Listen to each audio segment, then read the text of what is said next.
ഇന്നലെ കേരളത്തിൽ ഇടതുപക്ഷത്തിന്റെ പരാജയമാണ് എല്ലാവരും ആഘോഷിച്ചത്. അപ്പോൾ തമിഴ്നാട്ടിൽ ഒരു പുതിയ യുഗമാണ് ജനിച്ചത്. അതെ, ദളപതി സൂപ്പർ സ്റ്റാർ വിജയ് നയിക്കുന്ന TVK പാർട്ടി 108 സീറ്റുകളോട് കൂടിയിട്ടാണ് തമിഴ്നാട് പിടിച്ചടക്കിയിരിക്കുന്നത്. അവിടുത്തെ ഏറ്റവും വലിയ ഒറ്റക്കക്ഷിയായി മാറിയിരിക്കുകയാണ് വിജയുടെ TVK പാർട്ടി. DMK, AIDMK ഇവരാണ് കഴിഞ്ഞ 50 വർഷം തമിഴ്നാട് മാറി മാറി ഭരിച്ചിരുന്നത്. ഇവിടെ എങ്ങനെയാണ് ഫസ്റ്റ് അറ്റംപ്റ്റിൽ തന്നെ സൂപ്പർ സ്റ്റാർ വിജയ്ക്ക് അവരുടെ TVK പാർട്ടിക്കും വിജയിക്കാനായത്? നമുക്കൊന്ന് നോക്കിയാലോ. 1984 ചൈൽഡ് ആർട്ടിസ്റ്റായിട്ട് വന്നിട്ട് 2024 സിനിമ വിട്ട് രാഷ്ട്രീയത്തിലേക്ക് മാറിയ വിജയ് എങ്ങനെയാണ് വെറും 2 വർഷം കൊണ്ട് തമിഴ്നാട് പോലത്തെ ഒരു വലിയൊരു സംസ്ഥാനത്തെ ഭൂരിപക്ഷം വോട്ടുകളും പിടിക്കാനായത്? TVKയുടെ വിജയത്തിന് ഒരൊറ്റ കാരണമേ ഉള്ളൂ, അത് സൂപ്പർ സ്റ്റാർ വിജയ് തന്നെയാണ്. അദ്ദേഹം മാത്രമാണ് ആ ഒരു പാർട്ടിയുടെ മുഖമെന്ന് പറയുന്നത്. 1.5 കോടിയോളം അംഗങ്ങൾ ഉണ്ടെന്നാണ് TVKയുടെ അവകാശവാദം. അതായത് 1.5 കോടി അംഗങ്ങളുള്ള ഒരു വലിയൊരു പാർട്ടിയാണ് TVK. ഇതിൽ ഭൂരിഭാഗവും വിജയുടെ ഫാൻസ് അസോസിയേഷൻ മെമ്പേഴ്സ് തന്നെയാണ്. അവർ തന്നെ അതിൽ പലരുമാണ് ഇത്തവണ മത്സരിച്ച് MLA-മാരായി മാറിയിരിക്കുന്നതും. വിജയ് മത്സരിച്ച 2 മണ്ഡലങ്ങൾ, അതായത് പേരാമ്പൂറും അതുപോലെ തന്നെ തിരുച്ചിപ്പള്ളി ഈസ്റ്റും, ഇവിടെ 2 സ്ഥലത്തും വിജയ് വൻ വിജയം നേടിയിരിക്കുന്നു. എന്നാൽ ആ സമയം സ്റ്റാലിൻ മത്സരിച്ചിരുന്ന കൊളത്തൂരിൽ സ്റ്റാലിൻ തോൽക്കുകയാണ് ചെയ്തത്. എവിടെയാണ് സ്റ്റാലിന് പിഴച്ചത്? അല്ലെങ്കിൽ എന്തുകൊണ്ടാണ് തമിഴ് ജനത വിജയെ തെരഞ്ഞെടുത്തത്? സ്റ്റാലിൻ എന്ന് പറയുന്നത് നമ്മുടെ കേരളത്തിലെ പിണറായി വിജയന്റെ മറ്റൊരു വെർഷനാണെന്നാണ് പലരുടെയും അഭിപ്രായം. ഏകാധിപത്യ പ്രവണത, അതുപോലെ തന്നെ സ്വജനപക്ഷപാതം, ഇതെല്ലാം തന്നെ വളരെ വലിയ രീതിയിൽ സ്റ്റാലിനെതിരെയുള്ള ആരോപണങ്ങളായിട്ട് നിലനിന്നിരുന്നു. ഇതെല്ലാം കൊണ്ട് തന്നെയായിരിക്കാം തമിഴ് ജനത മാറ്റി ചിന്തിച്ചത്. എന്താണ് ജനങ്ങൾ TVKയിൽ വ്യത്യസ്തമായി കണ്ടത്? അതായത് തമിഴ് ജനത എന്തുകൊണ്ടാണ് TVK വിജയിപ്പിച്ചതിന് പകരം TVKയിൽ അവർ എന്ത് വ്യത്യസ്തമായി കണ്ടു? മറ്റുള്ള പാർട്ടികൾ, അത് AIDMK ആവട്ടെ അല്ലെങ്കിൽ DMK ആവട്ടെ, ഇവരിൽ കൂടുതലായി കണ്ടുവന്നത് അഴിമതി കണ്ടിരുന്നു. അതുപോലെ തന്നെ സ്വജനപക്ഷപാതം.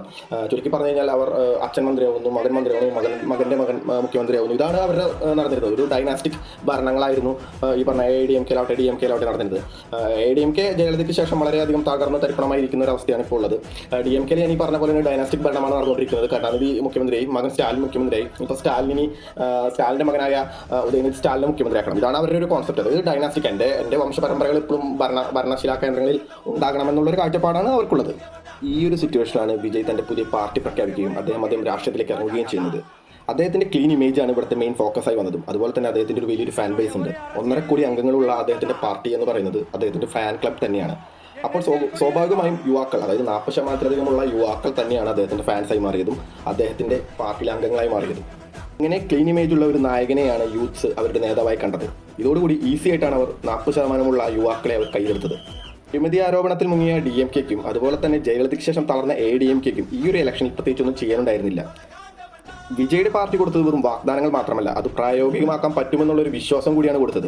വീട്ടമ്മമാർക്ക് 2500 രൂപ പെർ മന്ത് കൊടുക്കാമെന്നും, അതുപോലെ തന്നെ 200 യൂണിറ്റ് കറണ്ട് ഫ്രീ ആയിട്ട് കൊടുക്കാമെന്നും, യുവാക്കൾക്ക് അൺഎംപ്ലോയ്മെന്റ് സപ്പോർട്ടായിട്ട് 4000 രൂപ കൊടുക്കാമെന്നും, അതുപോലെ തന്നെ 5 ലക്ഷം സർക്കാർ ജോലികൾ ഉണ്ടാക്കുമെന്നുമുള്ള ഒരു വാഗ്ദാനം മാത്രമല്ല, അത് നടപ്പിലാക്കുമെന്നുള്ളൊരു വിശ്വാസം ജനങ്ങളിൽ കൊടുക്കാൻ TVKയ്ക്ക് അല്ലെങ്കിൽ വിജയ്ക്ക് സാധിച്ചു. പല ഓപ്പോസിഷൻ പാർട്ടികളുടെ പ്രമുഖരും പറയുന്നത് കേട്ടു, വിജയ് ഒരു ഓവർനൈറ്റ് സക്സസ് മാത്രമാണ്, ഇതധികം നാൾ വാഴുകയില്ല എന്ന്. ഇദ്ദേഹത്തിൻ്റെ ഒരു വിജയത്തിനെ നമുക്കൊരു ഓവർനൈറ്റ് സക്സസ് ആയിട്ട് കാണാൻ പറ്റില്ല. ഭരിക്കുന്ന പാർട്ടിയുടെ അഴിമതി ആരോപണങ്ങളും അതുപോലെ തന്നെ അവരുടെ ഡൈനാസ്റ്റിക് പൊളിറ്റിക്സും പിന്നെ ക്ഷയിച്ചു പോയിരിക്കുന്ന AIDMK പോലുള്ള ഒരു പാർട്ടിയാണ് പ്രതിപക്ഷത്തുണ്ടായിരുന്നത്. ഇതിനോടൊപ്പം തന്നെയാണ് വിജയ്ക്കുള്ള ഒരു ക്ലീൻ ഇമേജും അദ്ദേഹത്തിൻ്റെ സിനിമാറ്റിക് സ്റ്റൈലുകളും അദ്ദേഹത്തിൽ ജനങ്ങൾ വിശ്വാസമർപ്പിച്ചു. ഇത് വെറും ഒരു ജയം മാത്രമല്ല, തമിഴ്നാട്ട് രാഷ്ട്രീയത്തിലെ പൂർണ്ണമായ മാറ്റമാണ്. ഒരു ആക്ടർ ഒരു ലീഡറായി മാറുമ്പോൾ ജനങ്ങൾ വിശ്വസിച്ചാൽ എന്തും നടക്കുമെന്നാണ് തമിഴ്നാട് തെളിച്ചിരിക്കുന്നത്.